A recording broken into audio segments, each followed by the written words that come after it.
Have you ever met someone who's always working? They answer emails at midnight. They skip meals to finish projects. They cancel plans because something came up at work. Again, everyone tells them to slow down, to take a break, to live a little, but they can't stop. And here's what most people don't understand. Working too much isn't about ambition or dedication. It's often about avoidance, self-worth, and deep psychological wounds that never healed. Let's break down the real psychology behind people who work too much. 1. They're running from emotional pain. Psychologists have a term for this, workaholism, and it's classified as a behavioral addiction similar to gambling or substance abuse. People who overwork are often using work as an escape mechanism. Maybe they're avoiding a failing relationship.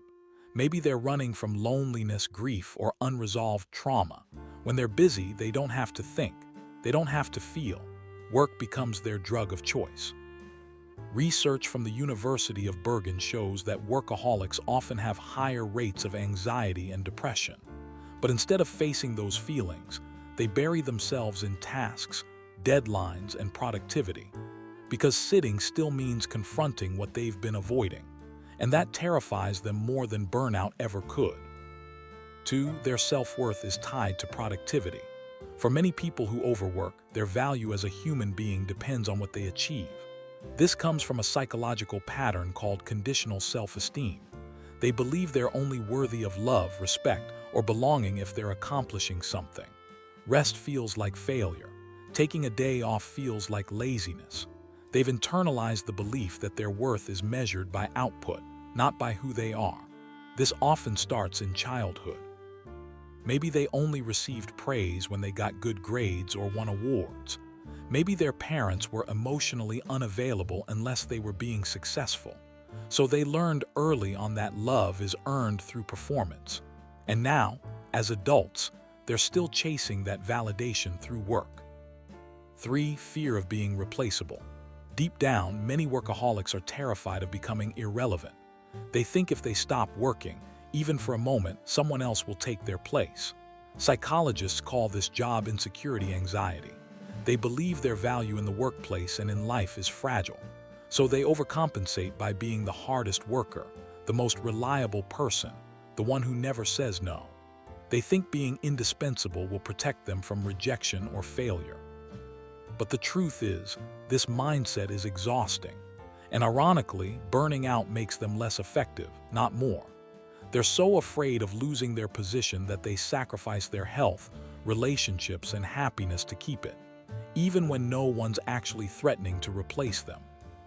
4. They're avoiding intimacy and vulnerability. Work is predictable. Work has clear rules. Work gives you measurable results. Relationships, not so much. People who work too much often struggle with emotional intimacy. They don't know how to be vulnerable. They don't know how to just exist without a purpose or a task. So they fill every moment with work because it's safer than facing the messiness of human connection. Psychologists link this to avoidant attachment styles and fear of emotional exposure. When you're always busy, you have a perfect excuse to keep people at arm's length. You don't have to deal with conflict, emotional needs, or the risk of being truly seen.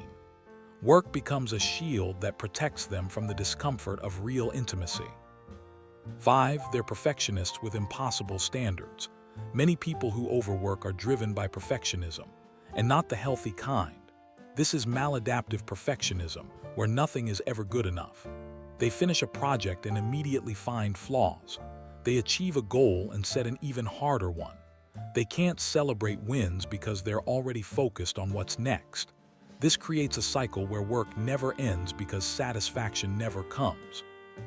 Psychologists say perfectionists often have an internal critic that's harsh, relentless, and never satisfied. So they keep working, thinking that maybe this time, if they just try harder, they'll finally feel good enough. But that moment never arrives, because the problem isn't the work. It's the belief that they're fundamentally flawed and need to compensate for it. 6. They don't know who they are without work. This is one of the most heartbreaking reasons. Some people work too much because their entire identity is wrapped up in their job. If you ask them who they are, they'll tell you what they do: engineer, manager, entrepreneur, But take away the work and they feel empty, lost, invisible. Psychologists call this enmeshment with work, where personal identity and professional role become inseparable. These people never developed a sense of self outside of achievement. They don't have hobbies they love. They don't know what brings them joy beyond productivity. So they cling to work because it's the only thing that makes them feel real. The idea of retirement, vacation, or even a weekend off triggers an identity crisis. Because without work, they genuinely don't know who they are. 7. Society rewards and glorifies overworking. Let's be real. Culture plays a huge role in this. We live in a society that celebrates the hustle, sleep when you're dead, rise and grind, no days off. We romanticize burnout and call it dedication. Psychologically, this creates a reinforcement loop. People who work too much get praised for their work ethic. They're seen as successful, disciplined, ambitious. So their behavior gets validated even when it's destroying them. Research shows that in cultures with toxic productivity norms, workaholism is seen as a badge of honor, not a mental health issue. These individuals aren't just battling their own psychology. They're also fighting against a system that tells them their worth is measured by how much they sacrifice. 8. They're trying to prove something. Many workaholics are driven by a need to prove themselves.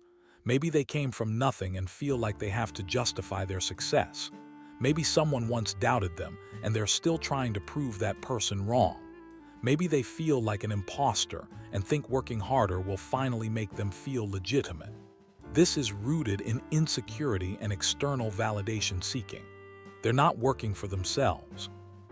They're working for an imaginary audience that's always judging them. And no matter how much they achieve, it's never enough to silence that voice in their head that says you're not good enough yet. So they keep pushing, hoping that one day, the work will finally prove their worth. So next time you see someone who works too much, don't just tell them to relax. Understand that they're likely dealing with pain, fear, or wounds they don't know how to heal. They're not choosing work over life because they love their job. They're choosing work because it feels safer than facing what they're running from. And if you're that person, here's the truth you need to hear. You are not your productivity. You are not your job title. You are not the hours you work or the projects you complete. You are valuable simply because you exist. And learning to rest, to be still, to just be without doing anything, that's not weakness. That's healing. If you want to understand the psychology behind everyday struggles, hit subscribe. Because on this channel, we don't just point out behaviors. We help you understand the pain, the patterns, and the path toward healing.